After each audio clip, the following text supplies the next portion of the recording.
Louvado seja nosso Senhor Jesus Cristo.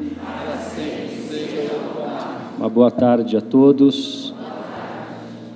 Hoje, na quinta-feira, após a solenidade da Santíssima Trindade, a Igreja celebra Corpus Christi, dedica um dia especialmente à contemplação, à adoração desse mistério tão grande e central da nossa fé, da nossa religião, que é o mistério da presença real de nosso Senhor Jesus Cristo no Santíssimo Sacramento da Eucaristia.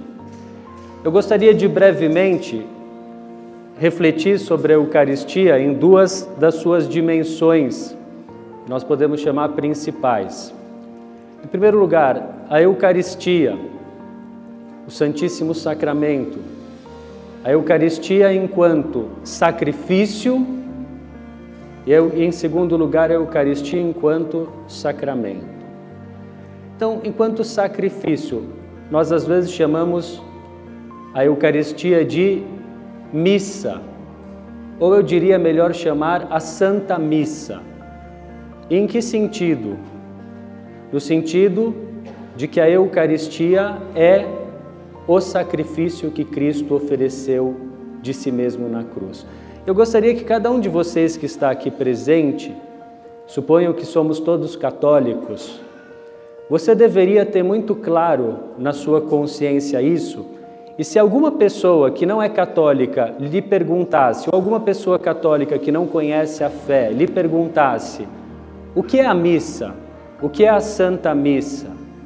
Você deve saber responder: a Santa Missa é a renovação do sacrifício que nosso Senhor Jesus Cristo ofereceu de si mesmo na cruz.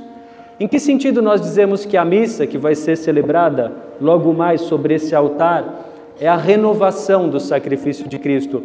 Não no sentido de que ela traga algo novo para o sacrifício de Cristo, mas no sentido de que, no momento das palavras da consagração, misteriosamente se torna presente no altar, nós dizemos, se atualiza, acontece no altar o sacrifício de Cristo, a morte de Cristo. É claro que de um modo diferente. Em que sentido um modo diferente? Porque quando Jesus morreu no Calvário, 2000 anos atrás, ele morreu com muita dor. E quando a Santa Missa é oferecida e o seu sacrifício é renovado de um modo que nós chamamos incruento, isso é, sem dor, mas é o mesmo sacrifício de Cristo. Por isso, durante a Santa Missa, não estamos somente nós aqui nessa igreja, está toda a igreja. Todos aqueles que um dia serão salvos estão aqui. Os anjos estão presentes e unem este altar diretamente ao céu. A Virgem Maria, assim como ela estava de pé junto à cruz de Cristo, ela está presente, estará aqui adorando e contemplando o seu Filho que vai se oferecer por nós no altar. São João Evangelista, os apóstolos, todos os santos, todas as pessoas piedosas que serão salvas, as almas do purgatório que são aliviadas e beneficiadas por cada missa que é celebrada, a igreja inteira está presente no sacrifício da missa e nós fazemos durante a Santa Missa o mesmo que Nossa Senhora e São João Evangelista fizeram aos pés da cruz de Jesus. Nós, em primeiro lugar, o adoramos. Em segundo lugar, nós pedimos perdão dos nossos pecados e dos pecados do mundo inteiro. E a Santa Missa tem esse poder de afastar de nós, afastar da nossa cidade, da nossa família, do nosso país, males que nós mereceríamos por conta dos nossos pecados. Nós suplicamos a proteção, a intercessão, todo bem e toda graça para nós, para as pessoas que nós trazemos no coração, e durante a Santa Missa nós agradecemos a Deus por todos os seus benefícios. Aliás, a palavra Eucaristia significa ação de graças, porque esse é um dos fins da Santa Missa. Mas a Eucaristia entendida, olhada, vista, não como sacrifício, ela pode ser vista também como o sacramento que Jesus nos deixou do seu corpo. E nesse sentido, a Eucaristia para nós é um alimento espiritual. Assim como o nosso corpo, para continuar vivendo, precisa do alimento físico, a nossa alma, para continuar vivendo na vida da graça, precisa da Eucaristia. Por isso Jesus diz: quem come a minha carne e bebe o meu sangue permanece em mim e eu nele, e eu o ressuscitarei no último dia. E por isso ele diz que se você não comer a carne do Filho do Homem e não beber o seu sangue, não terá a vida na sua alma. E nesse sentido, enquanto sacramento, nós precisamos conhecer algo que a Igreja nos ensina e que eu peço que todos, primeiro, prestem atenção para conhecerem, porque às vezes nós aprendemos isso na catequese e depois nos esquecemos. Mas depois, peça a Deus a graça de crer com toda a sua alma, que é o seguinte: nós acreditamos que no momento da consagração, Jesus Cristo, nosso Senhor, Ele usa o Padre. Em que sentido Ele usa o Padre? Ele pega emprestada a voz do Padre, que é um pobre pecador, pega emprestada a mão do Padre, que é um homem pecador, embora suas mãos foram ungidas no dia da sua ordenação, e é o próprio Jesus Cristo quem diz sobre o pão e sobre o vinho: isto é o meu corpo. E depois: este é o cálice do meu sangue. Veja, vocês nunca viram aqui um sacerdote dizer: isto é o corpo de Cristo, ou este é o cálice do sangue de Cristo. Não, é Jesus Cristo quem diz. Nesse momento o Padre está agindo na pessoa de Cristo. Pois bem, nesse momento, que é quando se renova o sacrifício de Cristo também, acontece um milagre cujo nome vocês precisam conhecer, que é o milagre da transubstanciação. Aliás, essa palavra tem um poder exorcístico. Essa palavra inibe, afasta a ação de demônios. Essa palavra é odiada e combatida por Satanás e por todos aqueles que odeiam a fé católica. O que quer dizer a transubstanciação? No momento em que Jesus Cristo pronuncia essas palavras sobre o pão e o vinho, sobre as espécies eucarísticas, a substância, isso é, aquilo que é aquele pão e aquele vinho, se converte, se muda, se transubstancia no corpo, no sangue, na alma, na divindade de Cristo. Permanecem aquilo que nós chamamos as aparências ou os acidentes. Continua o gosto de pão, continua o cheiro, o gosto de vinho, continua a textura de pão, continua o formato redondo da hóstia, mas não é mais pão, não é mais vinho, é o próprio Jesus Cristo. É por isso que no momento da consagração toda a igreja se ajoelha. Claro, aqueles que por uma limitação física, algum problema na perna, no joelho, não podem se ajoelhar, não tem problema que não se ajoelhem. Mas toda a igreja se ajoelha, porque diante de Cristo se dobre todo o joelho, no céu, na terra, nos infernos, como diz São Paulo aos Filipenses. E nós fazemos um ato de adoração à presença real de Jesus Cristo. E quando você recebe a hóstia consagrada, o sacramento da Eucaristia, que eu repito, é o próprio Jesus, você recebe com ele todas as graças e bênçãos do céu. Quando você recebe com as devidas disposições, em estado de graça, a Eucaristia, você vai receber tanto mais frutos, quanto mais a sua alma estiver aberta com fé, com fervor. E o que Jesus nos comunica pela Eucaristia? Primeiro, Ele aumenta em nós a graça santificante, a amizade com Deus. Ele nos une mais estreitamente a si, a Deus Pai, ao Espírito Santo, à Virgem Maria e a todos os santos. Ele faz crescer em nós a fé, a esperança e a caridade. Ele extingue em nós os pecados veniais. Atenção, os veniais, os pecados mortais precisam ser confessados antes de se comungar. Ele esfria em nós as nossas paixões.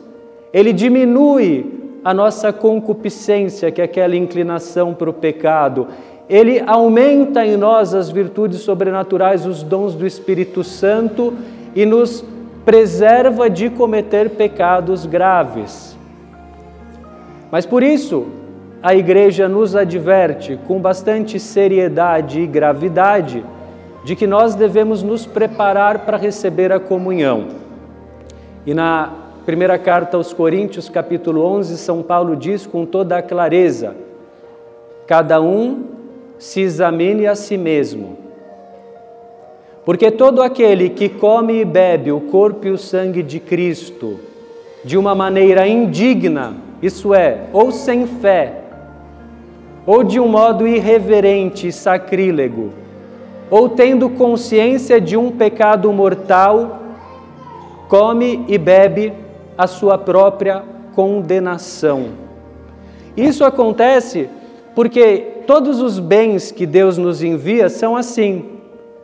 Conforme a disposição que Deus encontra em um coração, aquilo que Ele nos dá vai fazer e produzir o bem ou o mal. Por exemplo, vou dar um exemplo. Se Deus dá riqueza para as pessoas, para uns a riqueza é uma ocasião de louvar a Deus, de fazer o bem, de ter uma vida caridosa, de propagar o bem, a caridade, a solidariedade. Para outros, a riqueza é uma ocasião de se tornar mais egoísta, mais mesquinho, mais apegado a esse mundo, mais pecador. Para alguns, Deus concede beleza. E a beleza é uma ocasião de unir a beleza do corpo à beleza da alma, de levar uma vida pura, íntegra, de utilizar o seu carisma pessoal para Deus, para aproximar as pessoas de Deus, para fazer apostolado. Para outros, a beleza é uma ocasião de simplesmente levar uma vida vulgar, de se vender como uma mercadoria barata e de pecar por aí da maneira mais banal e contínua. Às vezes, Deus permite na nossa vida dificuldades, por exemplo, uma doença. Para alguns, a doença vai ser uma ocasião de crescer na paciência, na humildade, na compreensão com os outros, de oferecer aquela contrariedade como um sacrifício, e aquela doença vai santificar aquela pessoa. Para uma outra pessoa, a mesma doença vai ser uma ocasião de se tornar duro, ressentido, amargurado, de blasfemar, de perder a fé, de só agredir e se afastar das pessoas que querem ajudar. Isso porque, repito, os bens de Deus dependem da qualidade da alma. A semente que Deus lança depende da qualidade da terra, e com a Eucaristia é assim.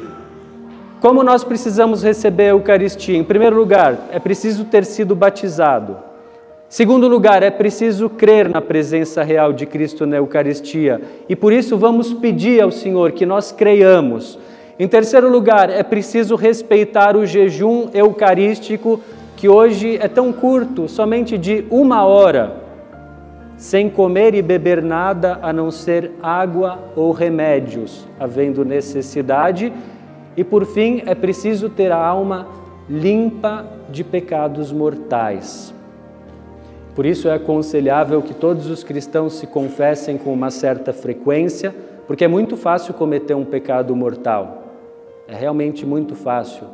Basta, com plena consciência, deliberadamente, por exemplo, deixar de ir na Santa Missa de domingo ou de dia de preceito. Basta cometer uma ofensa aos pais, uma ofensa grave, ou à mulher, ou ao marido. Basta, por exemplo, cometer qualquer um dos tantos modos de pecado contra o 6º mandamento. É muito fácil cometer um pecado mortal, e é por isso que é preciso com frequência nós rezarmos, nos confessarmos, vigiarmos, e quando formos comungar, todos nós somos pecadores, sem dúvida, mas dentro daquilo que está ao nosso alcance, aquilo que a Igreja nos pede, preparar um tabernáculo, uma casa limpa e digna, isto é, com a graça de Deus para receber Jesus Cristo. Eu gostaria só de concluir com uma palavra. Claro que para receber a comunhão, as disposições internas são as mais importantes, que nós estejamos em estado de graça, na amizade com Deus. Mas nós, e sobretudo quem tem esse dever tão grave e tão santo de distribuir a comunhão para os outros, temos que zelar também pelo aspecto externo da comunhão. E como é que nós zelamos externamente pela comunhão? Em primeiro lugar, a maneira até de nós nos vestirmos quando vamos receber a comunhão, de nos portarmos na igreja. Mas também o cuidado com as espécies. Quando a gente fala as espécies, as aparências, os acidentes, a hóstia e o vinho. Infelizmente, por mais zelosos que sejamos, podem acontecer acidentes, como às vezes acontecem, e nós nos sofremos com isso, com cada acidente. Mas é possível que nós devemos ter muito cuidado, primeiro, com os fragmentos que caem da hóstia. Por isso é preferível sempre usar a bandeja de comunhão e sempre que haja pessoas disponíveis, como fazem os nossos acólitos, para ajudar com a bandeja de comunhão. Primeiro, para que não caia a hóstia no chão e para que não corra o risco e sempre cai algum fragmento da hóstia. Porque o mínimo fragmento que cai da hóstia santíssima depois da consagração é o próprio Jesus Cristo. Então é preciso ter muito zelo, muito cuidado. E os coroinhas devem sempre segurar assim, na horizontal, a bandejinha, sem virar, para que não caia nenhum fragmento. E sempre fazer a comunhão sem pressa, sem atropelo, com dignidade. A coisa mais santa que nós podemos fazer nessa vida é receber Jesus Cristo, e naquele momento em que nós o recebemos, de alguma maneira, nós antecipamos o nosso encontro definitivo com Deus, sem ainda ver a sua glória, sem ainda usufruir plenamente da sua presença, mas é o mesmo Deus que nós contemplaremos no céu, nós recebemos já neste mundo na comunhão, e por isso é preciso fazer isso com todo o amor, com toda a nossa reverência, com todo o nosso respeito. E eu recomendo àqueles que retardam a sua confissão, que às vezes ficam meses sem se confessar e, portanto, com razão, sem receber a comunhão, eu digo, crie coragem, faça um ato de contrição, faça o propósito de se confessar, procure o quanto antes confessar-se, receber o perdão dos seus pecados, para que o quanto antes você possa voltar a receber Jesus Cristo, o pão da vida, o pão descido do céu, nosso Deus, Redentor, Salvador, a fonte de todo o bem, o nosso grande amor, a segunda pessoa de Deus que veio a esse mundo e, insatisfeito de somente, como se fosse pouco, fazer-se homem, quis assumir inclusive a aparência do pão, e por isso vamos hoje adorá-lo com respeito e fazer o propósito de recebê-lo com muito amor. Que Nossa Senhora nos ajude. Ninguém nesse mundo amou e jamais amará Jesus mais do que a Virgem Maria. Que ela nos ensine e nos ajude a receber a Eucaristia com pureza, com amor, com humildade e com devoção. Louvado seja nosso Senhor Jesus Cristo. Para sempre seja louvado.